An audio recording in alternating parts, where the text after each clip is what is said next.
Scent prevention doesn't start in the woods.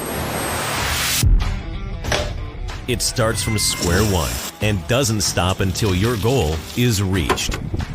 It's not an afterthought. It's a complete scent control system. For every season, for every species.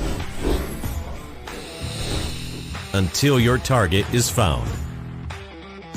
Dead Downwind.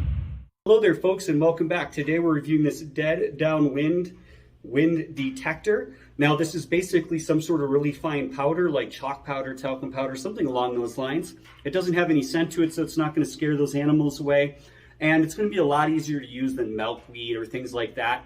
It's just really nice. It's orange, so you don't lose it if you drop it in the field while you're hunting. It's easy to find it. You can unscrew the top and refill these, but the way this works is you're going to flip up on this little nozzle until it's all the way straight, and you can either dump it down a little bit and then see which way that powder moves, and it'll tell you which way the thermals and wind are moving, or you can do a little puff up like that. Anyways, comes in different sizes, highly recommend it. Been using it for years hunting, and it's a great product.